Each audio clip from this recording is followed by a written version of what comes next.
What's up, guys? I'm Andres. It's RB3. And this is The Meaning of Podcast, the podcast where we talk about your favorite directors and the deeper meaning within those movies.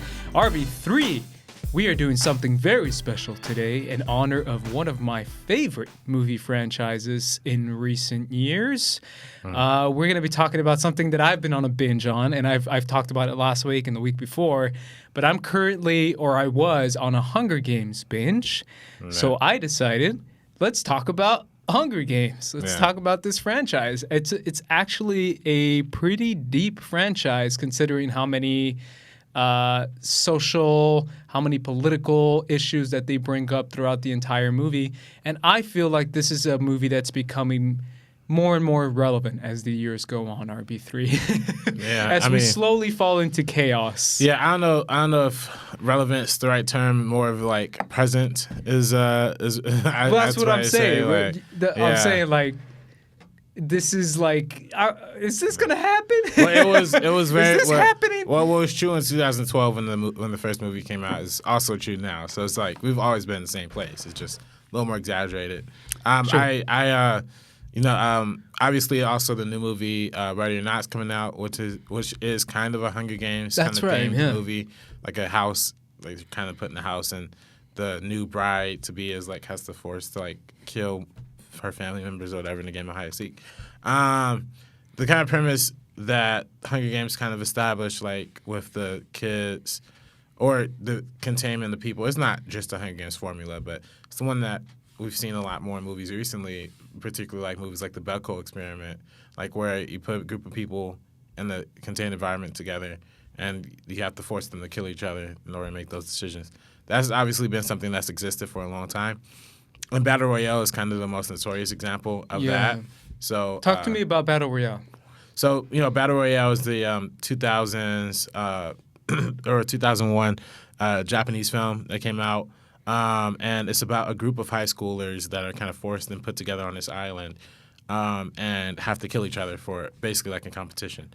Now, the movie, is most notably enjoyed for its like gory violence and like hyper-violent portrayal of like high school students fighting each other in the same way that like Hunger Games is, but this is more seen as a satire because it actually addresses a lot of issues that were happening in Japan during that time, during the late 1990s to early 2000s. In particular, Battle Royale served as a giant extended metaphor for like the Japanese economy during that time. 1991, they had a big economic crash in Japan that led to just kind of mountains of recession. It's the same way we had the American recession in like 2008. They kind of had that in like 1991. So there was obviously a huge gap between classes that were kind of happening.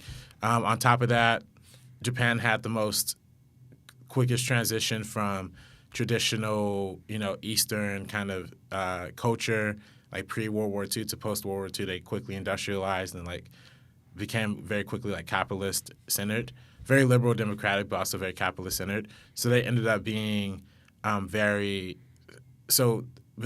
gap between generations, between the old grandparents and the young children, was exceedingly wide because there was still a practice of tradition versus the tradition of modernism now. So as a result of like the kind of speedy kind of transition to capitalism that happened in Japan, a lot of children in that area during that time were forced to like a lot of those people in those areas during that time, it was kind of the expected thing to like just go to school, get a career, do that. But then when the economic crash happened, there was a lot of questioning of that kind of ideology, and that's where there was an even stronger divide amongst people, and that's really what Battle Royale is kind of getting at, and the idea that kids have to like work so hard and like go to college and then get a corporate job.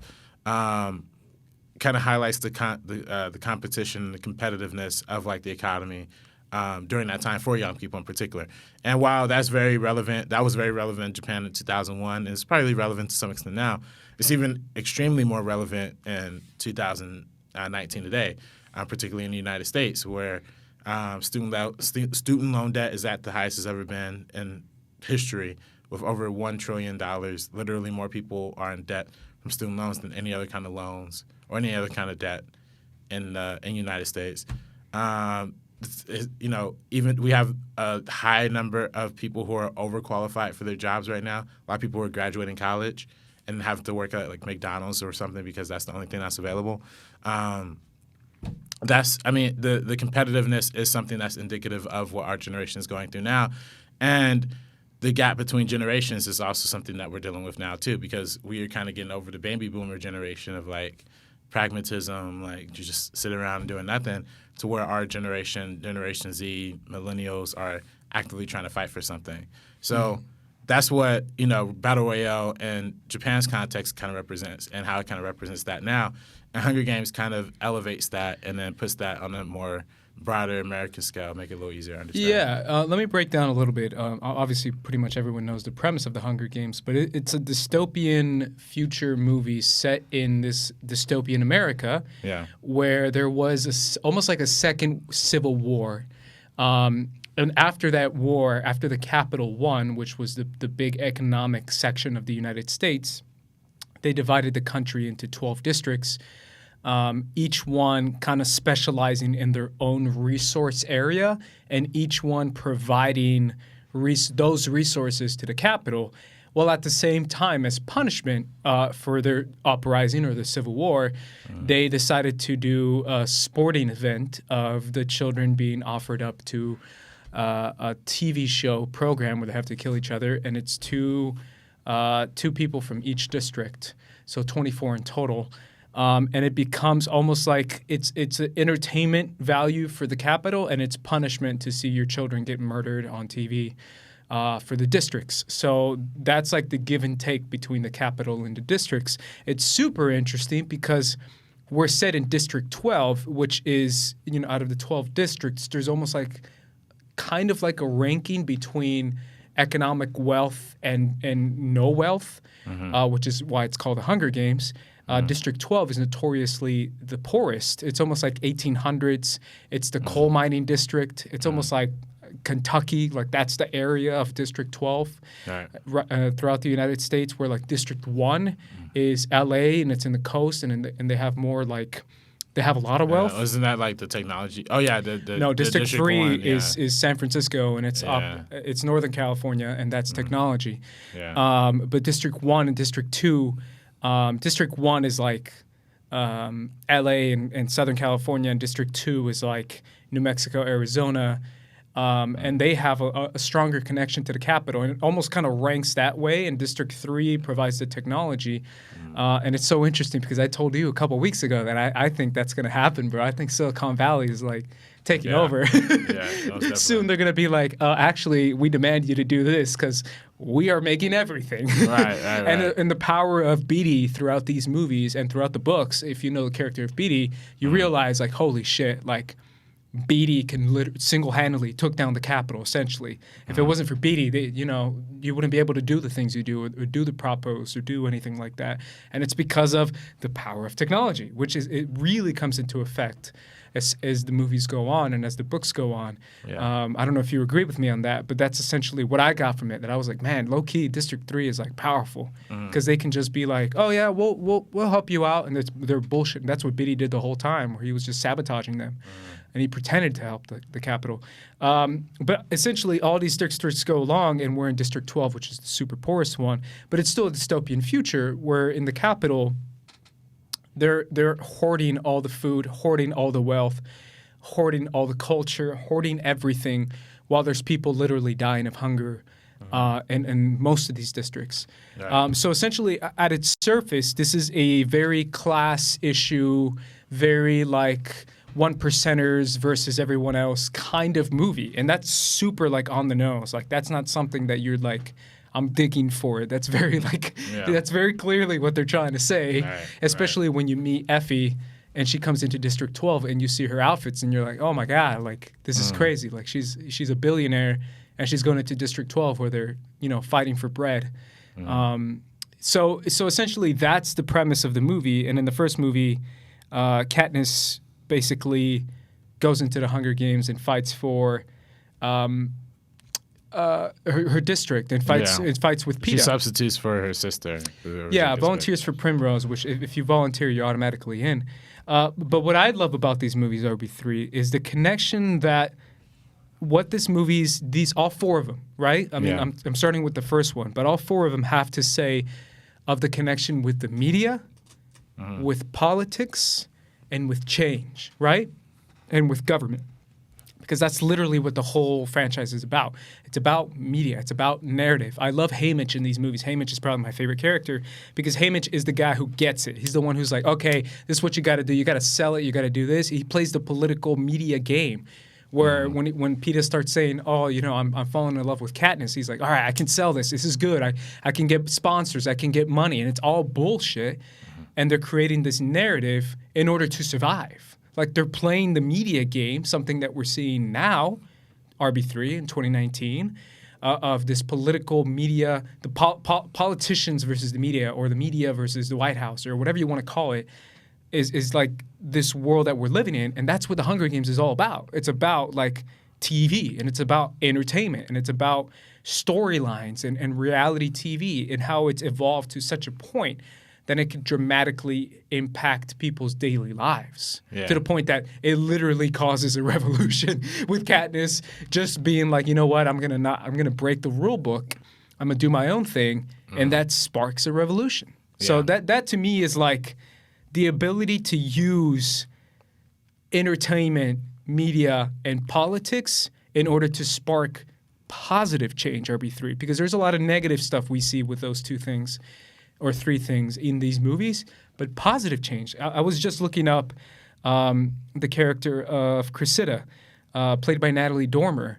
She's literally like the person who makes or who helps make, you know, Katniss the Mockingjay is a director. And the fact that the person who overthrows the government, Plutarch Heavensbee, is a director. Like the irony, right? It's the connection between like Hollywood and entertainment with like actual government and like overthrowing governments, and how like directors are the ones who are overthrowing governments who are fighting back, and directors are also fighting for the government and doing propaganda for the capital. And it's like the two battles between like who can make the best storyline and make the best movie to like inspire people. Well, yeah, I mean, we're jumping way ahead now, but I was gonna save that for like when we talked about the third movie. That's what I enjoy most about the third movie is that it kind of addresses that head on, where Katniss's team like literally has to make a documentary about her. They're making movies. And then they have to have her pose in a certain type of way, and they have to kind of fake her emotions in a certain way. To do that. But yeah, that's really like where. You know, I think the Hunger Games does tackle a lot of that. I think the Hunger Games tackles a lot of other kind of, you know, things that we deal with in society outside of, you know, in terms of like economy, of course, is the big obvious one. I think also kind of deals with the idea of like mom mentality to a certain extent, because for a long time, people just didn't question what the Hunger Games is. Like they went a full 75 years. I think the third book takes place on the 75th. Year anniversary of the Hunger Games, and that's just something. Fire, and that's just something that has been such a generational thing amongst the people of this version of the United States that they don't even question. And some of them, in the irony, just to add to your effect, some of them even find it entertaining. Some of them actually get into it. They're being fed their own shit, and they're kind of enjoying their own shit. Right. It's like it's crazy to think that like some of them are like and they start rooting for. That's what Gale says in the first movie. Right. And this, you know, is one of the, you know, we talked about how Battle Royale's influence, and their influence is the lottery. That like short story that they made us all read in, you know, school that came out in like 1948 about how a whole community has to pick the one that they're going to sacrifice. It's almost like it's kind of the idea of the sacrificial lamb, right? The scapegoat, the one that has to when society can address their problems head on, they pick somebody and put somebody on that pedestal to like represent what everything, how bad they feel about their livelihood and everything like that. So we see District 12. We see different districts have to pick their like separate, their own kind of representative. Some people go in there to lose. Some people go in there literally. In the case of District 12 people, allows people put multiple tickets, multiple names in their, in the little raffle thing, because the more they put in, the more bread rations they could get. So it's literally the scale of desperation that that people put this victim mentality on, and how, a richer district, would prioritize athleticism and skill, while a poor district like District 12 would prioritize just the basic ability to eat. So. I mean, the careers, right? The careers from District 1 and 2, they volunteer at 18. As soon as they're 18, they're like, bro, the odds are in my favor because I'm 18, I'm buff, I know how to kill, I'm trained, I'm smart. I can kill some 14-year-olds. Like, that's easy. I'm a risk it, go in the Hunger Games and try to win, and have a pretty good chance of winning. So, I mean, that's what the careers do compared to District 12, who like Haymitch was the only one. Who won the. I think there was someone before Haymitch, but of that generation, he was the only one that won. That's also what's interesting about reading the books. I think for me, particularly reading the first book, what I enjoyed the most about the book that really wasn't in the movie was that when Katniss first goes into the Hunger Games, kind of spectacular, when she first goes on a little train ride to the Capitol. There's a whole chapter in that book that just is her just living lavishly on this train, you know what I mean? Where she's going to all these different cars, and she's experiencing all these different foods she's never experienced before in her entire life. And to me, it really spoke profoundly to me in the book when I read it as a teenager, because it's wow, she's literally on her way to die essentially. But then the book takes an entire chapter just to show you how much she enjoys not feeling like having to hunt squirrels every single day. Effie says it in the movie, in the first one. She's like, well, if you're going to go in the Hunger Games, might as well enjoy what we're giving you right now. It's the idea of you know what? We got 2 months to live. Might as well live it up. It's like on death row when they give you the last meal. You get that every day. Yeah. I don't even understand that. Why would somebody need a steak and before they go in? But I guess that's the right thing to do. So it's absolutely fascinating when it comes to that concept, and it's also the idea of one of the major characters in throughout all these movies, and one of the best characters is President Snow, and President Snow embodies fascism and embodies authoritarianism and embodies this idea of president for life and corruption and manipulation, and his speech to every conversation in the first. I'm specifically referencing the first one so we can kind of go in order. But when he talks to Seneca Crane in every scene, Seneca, the game maker, he starts talking about hey, Seneca, chill, man. We got to keep a tight grip on these districts. You can't give them too much hope and too much entertainment. And it really shows you how President Snow is really he really believes that poor people are supposed to be poor people, and they're too dumb to realize anything else, and they have to keep doing what they're doing. That's what meritocracy is. Good. That's what the whole idea of meritocracy is, that if you're poor, that's your fault. As if the conditions of the government has no influence on how you live your life, Totally untrue. What do you think about the first one, man? Let's talk about this one a little bit. I really enjoyed the first one. Actually, this is one of the few movies on Blu-ray. This is I read the book before I saw the movie. I read the book just because I was the cover looked really, really cool back when I was a young virgin reader back in 2008, 2009-ish time. Saw the movie. I thought the movie was actually a really strong adaptation of that book because I think the style of that book in particular, I think the style of the movie really fit the style of the book. I know a lot of people had big problems with the shaky cam. Oh yeah, had Gary a lot Ross. Of problems. Yeah. So, but I thought it was really well adapted because I thought that in the book is presented as this crisis, is this hazy situation. It's almost like a POV. The book is told through her POV, so it's having that kind of POV perspective on this story makes it a lot better. And again, the influences of Battle Royale were apparent. The influences from a lot of other material was apparent, but I think what's most apparent, to me at least, was the controversies that came out, surrounding the time of this movie. this was 2012, so we're just starting to see a lot more like mass shootings like begin to happen in the country. There's a lot of conversation about violence in movies, and particularly with teenagers. School shootings were becoming like a thing a lot during this time. And I even remember when this movie came out. It came out around the same time as this other documentary that was supposed to come out called Bully. And then Bully was this documentary about a kid who got bullied. It just followed bullying in general, but it got an R rating because they used something like 3 F words or 4 F words in it. But this movie got a PG-13, even though there's like literal like heads exploding and people getting shot and people getting arrowed and stuff like that. So I remember that controversy being kind of impactful too. And I do remember the conversation of how can the R-rated system prioritize language, especially if it's 3 or 4 F words for a movie that everybody should be essentially be able to see, as opposed to giving this a PG-13 for being hyper violent and everything else. So we had that controversy last year with 8th grade. Did you hear about that?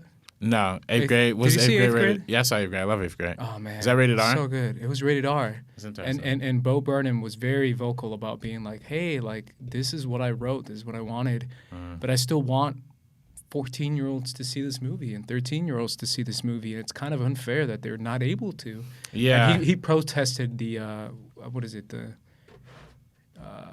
the rating system. Oh, the MPAA. MPAA, yeah. Yeah. They Like do a on lot Twitter. more. Yeah, I mean, they do a lot more than ratings, but that's just a small part of what they do in all actuality. But yeah, I think But overall, I think it's supposed to be. I think it's supposed to be jarring on purpose. Yeah, it's the scene of the cornucopia, right? That's the scene that really you're like, oh shit, like this is really like 12-year-olds getting chopped in half. That's kind of messed up. Right. Like in theater, watching it for the first time, I saw it with my brother. That's the first thing I thought of because I was like, oh, this is cool. They're training, whatever. It's cool. But then you see the cornucopia scene, and then you're like, oh, okay, this isn't cool. This is really nasty and kind of ugh. No, I would like, man, if this was rated R, if this was Battle Royale, like, that would be really sick. It would have been kind of sick. Well, the books kind of get into some gory details. I know. Yeah, the books are very graphic, and the books are also really weird. I mean, the first one. The first one ended with like these mutant dogs who like the dogs had like the faces of the people who were killed previously. Like it was really stupid. But yeah. Can I do something? Yeah. Just talking about that since you mentioned it. Let's talk about mutts. I love this idea. The idea that the government is so bored with guns that they create genetically engineered creatures based off human DNA, animal DNA, whatever the hell it is, because they have so much technology, so much intelligence coming out of the Capitol, and instead of using it to like even the scene with the ointment, she puts the ointment on, and it's like, I'm healed. Like if we only had this kind of medicine in all the districts, how much life would be so different? But they hoard everything in the Capitol, and the idea that scientists who can probably cure cancer decide to make genetically engineered monsters for entertainment so they can rip your throats out. Like that idea is like the pure definition of like, holy shit, that's dark. America. That's America. That's America. Well, because, in the United States, we spend all this money on advancing technology for war materials. Exactly. Literally, the internet was invented because the war needed internet. Literally everything that happens technologically all comes from advancements that happen in technology related to war, which is really unfortunate because we end up bombing 8 to 9 different countries on a daily basis, and yet we're not even beginning to answer for the unaccountability that is military spending and stuff like that. Yeah, So, and how can we use those same minds and same resources to do medical issues and medical problems? And, I don't know. To me, when I was being first introduced to that concept, I was like, man, that's crazy cool. And the same with the tracker jackers, right? Yeah. It's the idea of like, oh, we're going to make animals that will F you up even harder than real animals or jabberjays and all that kind of stuff and catching fire, where everything is like genetically engineered to make murder look really cool and really fun and make it more cinematic on TV. And it's the idea of like, if the game maker is a director and they're directing this, they say, oh man, wouldn't it be cool if there's like crazy baboons ripping people's throats out. Let's do it, man. And they write it out like they're creating a movie based off this reality TV, based off killing kids to make it look kind of cool. Yeah. If you read about Haymitch's Hunger Games, the 50th Hunger Games, when he had 48 people in there, and you read all the stuff, the butterflies, I don't know if you remember this from the book, but all the crazy stuff that it was in his Hunger Games because they had more people, so they created more mutts and more scenarios to murder the kids. And it's this idea that these people have all this intelligence and knowledge and scientists, and they use it to kill children for fun and to make it sport, make it fun. Yeah, well, it's the most profitable angle that they could go with, making TV dollars, advertising dollars, brainwashing the public, which is, quite priceless. And I think what really, I think for me, like, it really became more apparent in the second one, how much of a kind of how much importance they put on the entertainment aspect of it. Because I remember reading a book for that one, and the book had described the second arena being like this, circle-ish thing that's designed like a clock. And I had a really hard time understanding that, like, in the book, because I just don't think they, the writer, salute to the writer. Who wrote the book? Stephanie Meyer. Stephanie Meyer. That's not Stephanie Meyer. That's Twilight. I'm sorry. Yeah. I was going to say, Stephanie Meyer, really? She did this one too? It's, what's her name? Suzanne Collins. Yeah, Suzanne I knew Collins, that. Yeah. I swear. Salute to Suzanne Collins. Stephanie, I was going to say, really? Stephanie Meyer did this one? No. Too? To me, salute to Suzanne Collins. I didn't really think in the second book they really explained the whole clock thing really But all my that God, well. Man, that second movie, Catching Fire. Yeah. In the movie, they visualized it really, man, really, that movie really kills me. spectacular. Before we move on to that, I kind of want to end off on what the first Hunger Games ends off on, and that is the berries, right? Her kind of defying the Capitol, and a lot of it is based on Seneca.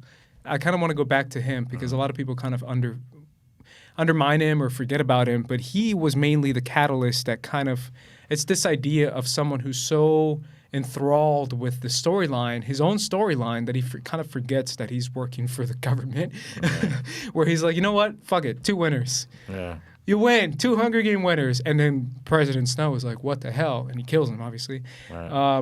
But that's kind of the spark, especially District 11, after the death of Rue, that they really were like, Katniss's defiance against Rue's death, and then Katniss's defiance to live and to let Peeta live, or to commit suicide, pull like a Romeo and Juliet, was kind of the first little spark. And then we jump into Catching Fire, which, to be honest, RB3, I don't know if you agree with me or not. We'll talk about our favorites, but it's probably my favorite Hunger Games movie. I don't know if you agree with that. Yeah, I probably agree with that too. Yeah. But Catching Fire is such, it's such a good movie, man. It starts out with this idea of President Snow wanting to kill Katniss and knowing about like that her fakeness of her romance. And then it turns into this idea of like, man, these victors suck. I hate these victors. I'm gonna put them back in, and how they all go out of their way to like go against that. And then on the underneath of it, it's like an actual revolution started by Plutarch, where he's rigged the games. I just like the idea that he rigged it for Katniss. Right. And I love the concept of cheating the system in order to make spark a revolution. And that's kind of what Catching Fire is all about. And I love this movie, RB3. I don't know, what do you think about this one? Yeah, no, I really enjoy this movie too. I said I wasn't as big a fan of the books, as the book version of this one as I was of the movie version of this one, but this one's really dope. I think most importantly, the biggest theme that comes out of this movie is the idea of the revolution, is the idea of like people beginning to take a stand because of how they're motivated to take a stand from somebody on TV, right? How the whole idea of the Hunger Games is a propaganda arm for the Capitol. This is the first time that Defiance had to be presented on live TV, and people understood what Defiance can actually mean and represent. I think that's actually really deep because I think for a lot of news and TV in general, there isn't a lot of voices of defiance, like particularly in the media, And if it is voices of defiance, it's defiance for, common good or like things that like actually, represent the good of the nation, like there's a willful neglect of like issues such as like Medicare or gun violence or things that actually matter, but they're more interested in presenting the scandal aspect of it, right? The drama aspect of it, and the Trump Twitter or the White House romances. And I think that's what this movie kind of plays on, how Katniss and Peeta kind of had to create this narrative to escape, to kind of, I always talk about the sugarcoating of the pill. They use their kind of narrative to sugarcoat the pill of like, yeah, this is a stance that we need to take in this revolution. Fighting the system from within the system. Yeah, So, and it's the idea of like symbolism, right? And how Katniss becomes a symbol, even though she's like a reluctant hero and a reluctant symbol because she doesn't want to be. And her personality is very dry. She's not super engaging. She's not super charismatic. She's just kind of in her own world. And yet she's been chosen to become this symbol. And it's the idea of how we use symbols in real life, whether it be someone like Trump or whether it be whoever else, like people who actually symbolize a little bit more than what they say. And they represent so much with just a name, right? Like the Mockingjay, Katniss Everdeen. And that's something we see nowadays too. And we see them become heroes and how those people have a public persona. And Katniss starts to develop a public persona that Plutarch and District 13 can use to sell and use to inspire people. It's the idea, like I said before, of rigging the game in order to achieve something that's a little bit bigger. What's more important? Being correct and being moral when it comes to sticking by the rules, or actually being like, you know what? If we're going to start a revolution, we got to get our hands dirty. We're going to start doing stuff that maybe is going to sound a little bit weird, and that's what they do. And a lot of it comes from anger, right? And being fed up, which is what again comes back to 2019. A lot of people are fed up with classism and with poverty and with issues that go on in their communities that are being ignored by the government, by the police, by corporations, whatever it may be. And that's a lot what Catching Fire talks about. And on top of that, it's just a really entertaining action movie with Finnick kicking ass and Katniss kicking ass and being a really fun movie of this idea of like warriors that go on TV when we meet Anabara and when we meet Gloss and all these people who are like trained warriors. And I love the Haymitch speech when he's like, no, these guys they're killers. They're professional killers. And the fact that you can put him on TV, it's like super scary. Or Joanna. I love the character of Joanna. I don't know what you think about her, but I think she's a great introduction of just someone who's truly fed up. And she's using her skills of murder to murder and to cause a revolution, to start a revolution. That's why it's probably my favorite Hunger Games movie. But there's so many layers here that comes from Plutarch in this movie, and I think that's the most fascinating aspect of the movie. It's the concept of how do you destroy a symbol from President Snow's side. He's like, I want to kill her, and Plutarch, obviously he's playing his own game, but he's like, hey man, what if we destroy her image? Image and public persona is something that, personally, RB3, I didn't really know was so real until I moved to LA. but you watch BoJack Horseman. It's all bullshit. Yeah, it really is. Yeah, sure. Everyone's like, yeah, blah, blah, blah. And then you meet and you're like, oh, man, this person's an asshole. They're really bad at their job. And it's this idea of like the importance of public persona and whose side you're on and what you represent. And that's why we see so many scandals nowadays, and that's why we have so many people, and that's why we have the Me Too movement, and that's why we have so many fallouts and so many things that come from like worshiping our favorite actors, directors, whatever it may be, and then it turns out they can be monsters too. And that's kind of the idea of what Snow is trying to do. He's trying to destroy the symbol of the Mockingjay, and he just wants her to reject the districts and kill Finnick in that one scene where he says, let it fly. And really show that she doesn't give a shit about anybody but herself. And it takes Haymitch, it takes Finnick, it takes Peeta to really convince her that, hey, and Gale as well, shout out to Gale, there's more people out there than just you. I know you don't want to be the symbol, but you're going to have to be the damn symbol. You're going to Yeah. have to be the damn Mockingjay, or a lot of people are going to die. Mm. So I don't know if you have any final thoughts on Catching Fire. Nah, I mean that's pretty much. I mean, yeah, I think, yeah, the idea that you have to step up to the plate, have to be the symbol that. I mean, you got to think about how hard it was for Rosa Parks to be knighted the responsibility of taking a stance against the bus system back in 1968, right? And it was a thing where it was a plan. It was always a plan. Like the NAACP, wanted her on that bus at that particular time to start that movement, and it led to over a year of people,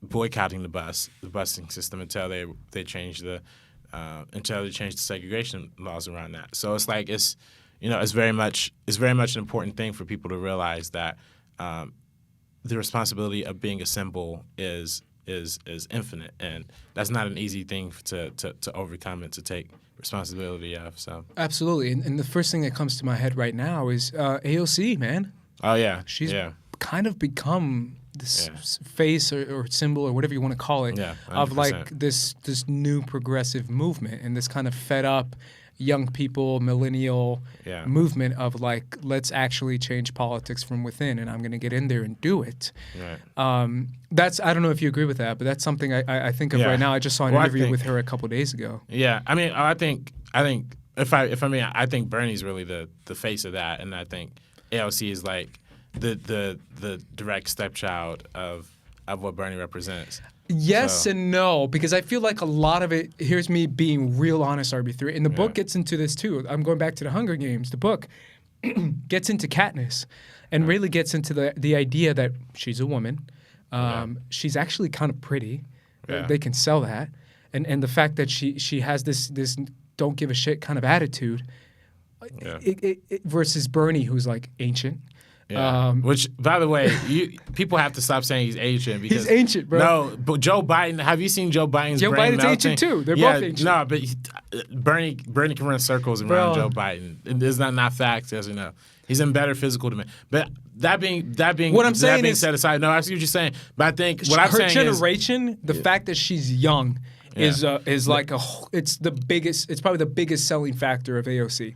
It's the fact that she's young. Yes, come on. I don't think. No, I think for old people that's the biggest selling factor. So here's. But I think most people. You saw Axios, that TV show? No, I haven't seen that where show. AOC got really mad, but I kind of agreed with them. Where they said that the opposite Trump or the anti-Trump or the doppelganger Trump is AOC, and she got so pissed when they said that. But I was like, that's low key true. She's a woman. She's young. Donald Trump is old. No, she's Latina. What I'm saying, Trump hates Latinas. No, but what I'm saying is like that aspect aside, I think Bernie really laid the groundwork for her ideas to become mainstream. Like, but I think without Bernie in 2016, I agree, but there dude, wouldn't you be her in can't 2018. Tell me that Bernie's age isn't something that people look at. Sex and race has a huge factor, and I think that's a big part of the book as well, where there's a lot of conversation about PETA and how they wanted PETA to be the symbol of the districts and not Katniss. He lost his mind, so. Yeah, I know, but I'm saying like from after Catching Fire, during Catching Fire, that was kind of the plan or one of the plans. Right. And it's this idea of like the fact that Katniss is this defined woman and that she's it kind of holds a different standard and it holds a different effect of like not only is the person who's fighting back against President Snow the most powerful man on the planet, not only is it a person from District 12, it's a fucking girl. Yeah. Like that's a big deal. Right. And that's a huge thing in the books too. Like the fact that it's a girl. So I don't know. That's a huge takeaway for me. And I think they go into that a lot in the third movie as well, Mockingjay Part 1. So and we're gonna get into it after this break, RB3, because we're going to break, right? Yeah, break. So after this, guys, we're gonna go into Mockingjay Part 1 and 2. So make sure you tune in. What's up, guys? We're back talking about the Hunger Games franchise. Now we're going to be getting into the final two movies, starting with Mockingjay Part 1, RB3, and this one, RB3. Yeah, Mockingjay Part 1. Did you say that? I thought you said Mockingjay Part 3. No, I said Part 1. Oh, yeah, my bad. No worries.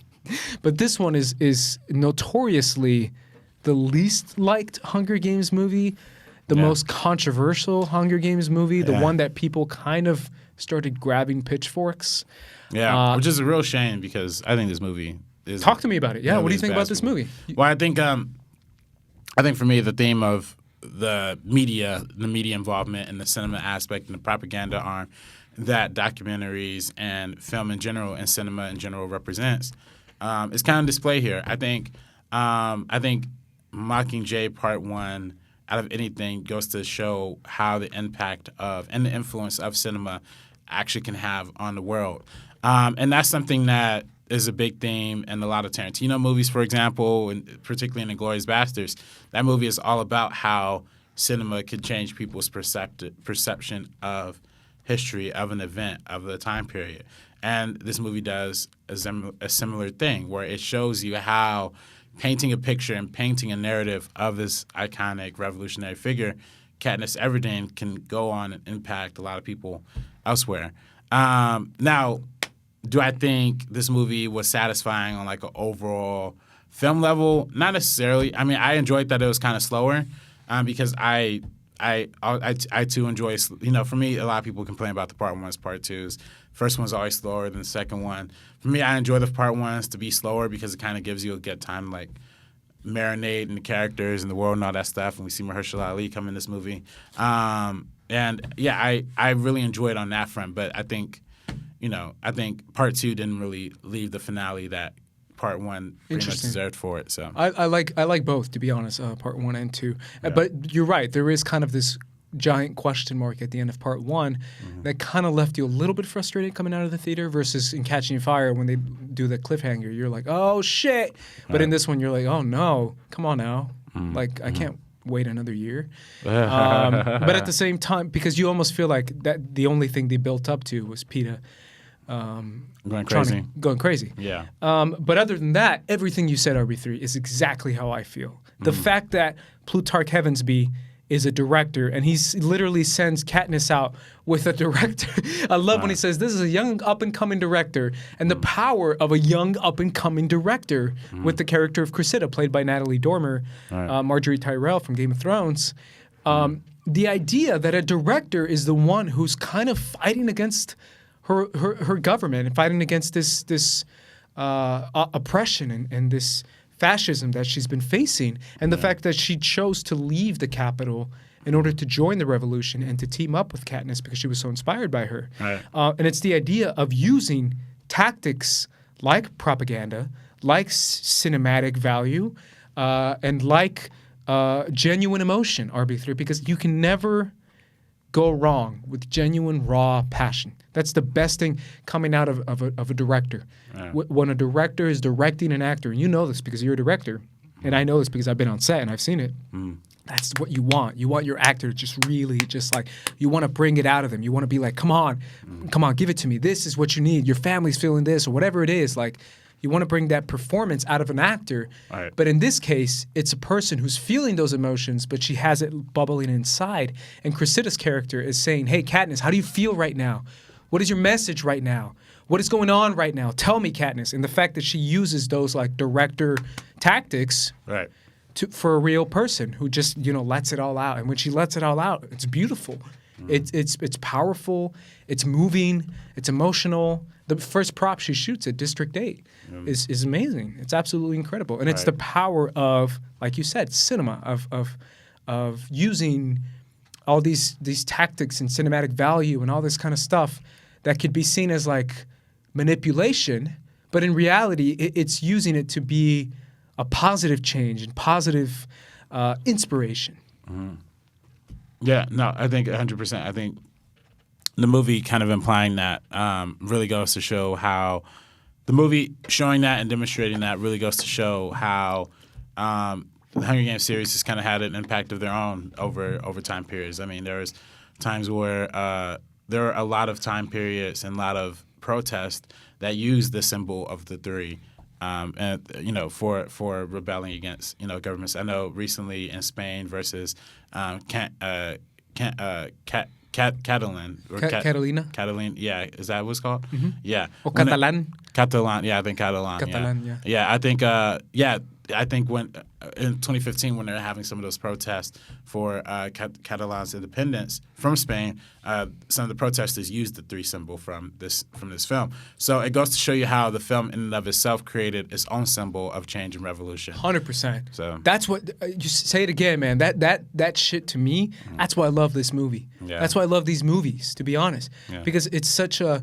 This movie in itself is a symbol of revolution, and it's a symbol of change to the point that it could even inspire real people to take up this revolution aspect and to take up their fed upness and their anger, and whether it be Puerto Rico or whether it be Spain or whatever you want to say as an example of it, and to be inspired to stand up against tyranny. Right. And that's the whole point of the movie, right? It's revolution. That's the idea is how do you start a revolution? How do you keep the momentum going? And how do you use symbolism and characters to tell a story, a narrative? That eventually inspires positive change. Right. Because that's what's good about Katniss throughout all these movies is that she still has a sense of self. She still knows who she is through all the propos and all the stuff that's going on. And that's why Mockingjay Part 1 lays the seeds, RB3, of President Coin and her corruption, and how she's kind of like, there's something a little off about this woman, where she's a little bit kind of similar to President Snow. Sure, she's doing everything right, but it's the idea of, I can see there's a little bit of fakeness coming out of President Coin. And Katniss sees that in Mockingjay Part 1. Yeah, no, 100%. Another thing from this movie that I love, RB3, is the District 13. The idea that the revolution, that the capital has dominion over all these districts in all of Pan Am. But District 13 was the single surviving district. And the reason why RB3, it's because it's the military. It's the military district because they're underground. But they're the reason why they're underground is because they're military and they're all like Marines. And it's this idea of if you're gonna start a revolution or if you're gonna do something, military power, military control is crucial. It's so important. I mean, even if you see the stuff that's going on in Venezuela, when it comes to the military and how people are defecting from the military and joining the other side, it's this idea of like, I've said it for years, people don't realize the power of a military and the danger it could bring, but also the positive it could bring. And that's what I love about the character that Mahershala Ali plays, Boggs. And the idea of like, they're all like literally District 13. When you go to Mockingjay Part 2, they call each other soldier. Hey, soldier, soldier, because they're all soldiers in this war, and they're all using military tactics to battle against the capital and the corruption of the capital. I just find that to be completely fascinating. And I was like, man, that's kind of cool. Like the idea that like they couldn't stand against their own freaking military. Right. And you know, going, you know, in relation to the military, kind of relationship, and even in real life, bring up another real life example. There are some movie theaters in Bangkok, Thailand, who actually banned screening Hunger Games Mockingjay Part 1. No way. Because the three-finger salute ended up becoming a symbol of a protest against the military occupation happening in that country by the tyrannistic government during that time. So again, it's just all another examples of how the real life influences the movies and how the movies influence the real life as a subject. Yeah, and it's such a cool example of like how art can influence people and how it all comes back to the symbolism aspect. But the idea that the song that she just randomly sings on her own, Hanging Tree, becomes a song of revolution and of defiance, and how the people at District 7, I believe, are walking towards the power dam. Right. Remember that scene? And they're all singing Hanging Tree. They're all singing the same song she's singing as like a role of like defiance. Yeah. By the way, I thought her singing was like atrocious though. Bro, coming out of that theater, I had that shit on repeat. I had that shit blaring, man. I love that song. But it's also the sign of like how a song, how a symbol of the Mockingjay, how a person, how a name, how everything comes full circle, like the graphic department and all this kind of stuff that creates what they're creating plays a hand. Yeah. And it comes into full effect. Yeah. I love that, and I really enjoy the idea of the victors in the movie, and the idea of the victors being used before they were used as a symbol for the capital, as like, look at what we can do to your special people. Look at what we can do to your favorite children of the district. We make them our slaves, and that's why I love the character of Finnick. Also, one of my favorite, if not my favorite character, because Finnick is the living example of a victor being like, hey, I won, I did it, and he becomes a sex slave. Like he actually becomes a sex slave. Right. And he realizes like, oh no, a victor isn't one who gets all this power and control. A victor just becomes a slave to the capital, becomes a symbol of the capital, showing you how we have so much control over you that we can even make you a sex slave. Right. And they do that to all of them. President Snow does it to all of them. Right. And it's the idea of them gaining that power back and being like, we're victors and we're the ones in the front lines in the armies going after your head. Like, we're coming after you. Right. And the idea that Finnick and PETA and all these people are right there making the decisions and making the power and taking control back because of the atrocity and the tragedy that they faced inside the games. I don't know. I love that. Yeah, I think that's super cool. Let's move on to Mockingjay Part 2, and we'll close out with this. How come you didn't like this one, man? Well, I didn't like this movie for the same reason that I didn't like the book for this book. I just feel like it just kind of ends, and like the ending happens so fast. Like I feel like from the point where there's that whole like thing happening where all of the people are outside like storming. I guess it was the Capitol. I'm not sure exactly. It was the mansion, yeah. Yeah, the mansion, exactly. And then the explosion happened and killed her sister, and then that just kind of happens. And then it almost seemingly like the movie and the book kind of just ends at that point, you know? Everything after that is pretty much like ancillary, you know? That's kind of a good point, yeah. So ever since I was a kid, I was like, I didn't like how this book ended. I thought them splitting it up into two parts would give them more time to expand on that ending and give it a little more, but it just didn't go the way. And it had all these, you know, to me, it really started feeling like a cash grab when we saw the movie and they had the whole thing with the alien looking creatures that were in the subways or I guess not subways, they're in the tunnels. Yeah. To me, it was like, okay, like this could have clearly been cut out. This could have clearly been cut out. That scene's incredible. I love that scene. Yeah, but what was the narrative like function of the scene? Like for them to get out of a tunnel in a scary situation? Like kinda. I don't. There's no point. You know what I mean? Yeah. Like, it's an action scene for action scene's sake. Yeah, and I just feel like the second part had a lot of that and not a lot of story enhancements to the story issues that needed to be addressed. So that's why I just can't. I don't know, man. I really dig the idea of like Katniss not only defying Snow, but defying Coin and going against her rule and going against her orders and her commands and going after Snow. And then when she discovers that it was actually her that dropped those bombs and killed Prim, and the fact that Snow was like giving her credit and being like, man, that shit's wild. Like, I'm fucked up, but that's really fucked up to like kill people and then say it was me. And that's how you win the war. Like a self-suicide bomb, bombing people, bombing innocent people, and then putting the blame on the villain. Right. And that's why she eventually kills Coin, because she kind of realizes that it's kind of the same thing over and over again. This isn't a democracy. It's going to be the same thing. It's going to be another dictator. Right.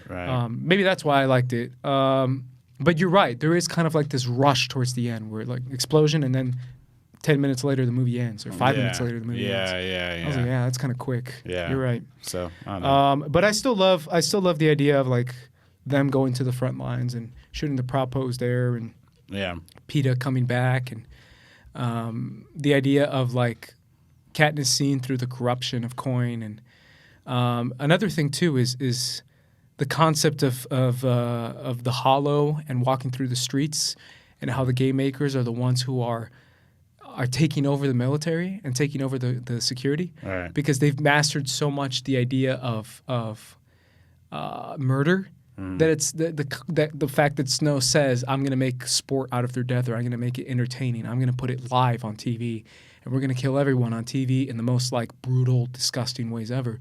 And that's what you see with the what are they called? The pods. Yeah. They're super like effed up. Right. They're not just bombs. They're like guns and fire and like mud and a bunch of like disgusting ways to die. Right. And that's his point. He wants to make a point. He wants to make a symbol of that. Maybe that's why I enjoyed it so much. But R.I.P. Finnick. Shout out to PETA. Shout out to Katniss. They're the ones that end up together and have babies and have fun. Shout out to Haymitch. Yeah. Let's kind of end with that, man. Who's your favorite character? And what's your favorite performance of these movies, or what's a performance that really stands out of all four? I've always liked Wes Bentley as Seneca Crane. Yeah. Really, that's your favorite character?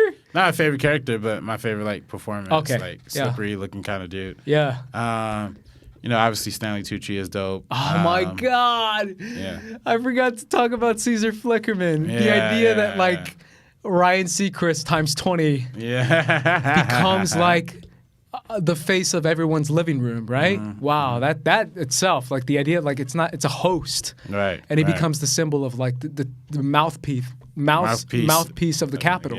Yeah.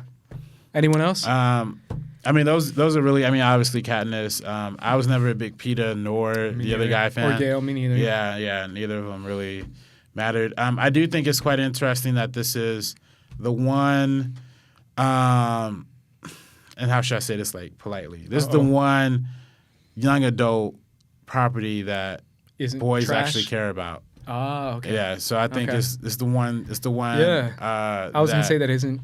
Yeah, but see, this is the one YA property, in my opinion, that's actually like really freaking good. Yeah. Like, and I still think the Twilight movies are good, but again, I think Lindsay Ellis had a great video where she talks about how I love that video. How America hates young Twilight, teenage girls. Yeah, just hate teenage girls. I'm not a teenage girl, but I enjoy Twilight for sure. I don't think people are valuing the impact of that as much as they should, but it is what it is. Yeah, whatever. Speaking of which, you know what I kind of want to mention too, something that I always kind of wondered, the idea of like Katniss and PETA in a relationship, and I talked to this about with my mom. I mentioned like, don't you realize that PETA kind of has all the female characteristics? Like the damsel in distress. He's the damsel in distress. Yeah. Katniss is the strong one. He's a cook and a baker, and he likes to paint. Right. Katniss hunts and kills animals. Right. Katniss is big and buff and tall. PETA's tiny. Like it's this idea of like I was like, that's actually kind of cool. Like I don't see that much in movies. Right. Where Katniss is the one protecting PETA, and she's constantly trying to save him because he's always being a damsel in distress, and he likes to cook and bake, and Katniss likes to hunt. I was like, oh, low key, like that's interesting. Right. I don't know. I just always find that to be kind of cool. I guess I never thought of it that way. Yeah, no, for real. Like think about it. Like. So do you think Katniss was more into the alpha male of Gale or the beta male of No, PETA? that's the idea, right? The idea that Gale kind of became a little too bloodthirsty. Yeah. And that he was too obsessed with his plan versus PETA being like the delicate sweetheart who was kind of like didn't want anyone to die and didn't want anyone to hurt. But there's that scene where Gale is like, you know what? Let him die. Let him bury him. Remember that in Mockingjay Part 2? Yeah. Where Gale says that? And then she's like, I don't know if I like this guy no more. Right. But at the same time, if I got to pick my favorite characters, Finnick and Haymitch are my two favorites. I freaking love those two guys. Oh, yeah. And then my favorite performance, man, Woody Harrelson kills it, bro. Yeah. He really does. Yeah. I do wish, I guess this is the downside of reading the book before the movie. But to me, I always kind of read his character in the book as being more extreme. Like, in the character, they describe him as like a drunk, he's like an alcoholic. He's doing it like subtly, but in the book, he's like, at least in my mind, I envision him being like more of a just like in your face drunk, like all the time. Like they only really show him taking a couple sips every now and then. So what I love about Haymitch too is that he's the politician. He's the guy in the rooms. He's the guy talking to the sponsors. He's the guy talking to the corporate guys. He's the guys talking to the Capitol. In the first Hunger Games and in the second Hunger Games, it's always Haymitch. Like, Haymitch knows how to talk to people, how to finesse his way to get in his way. I don't know. I just love the idea of, like, if I have someone in my corner, I want it to be Haymitch. Like, that guy's got my back. Yeah. But yeah, man, I would say Catching Fire is my favorite one. I love this franchise, and I really enjoy talking about it, as you can see. Yeah. So shout out to the Hunger Games for being something that we both enjoy. Yeah. So. Great books, great movies. Battle Royale, please, people, if you haven't checked that out at home, I believe it's on Netflix. If it's not on Netflix, it's available somewhere else too. But it's good to see the Japanese, kind of influence that played a direct part into the making of the original movie. So sure. Or the original book. Yeah. So yeah. Either way, guys, for the Meaning of Podcast, we are signing off. I am Andres. This is RB3. And we are peacing out. Peace out.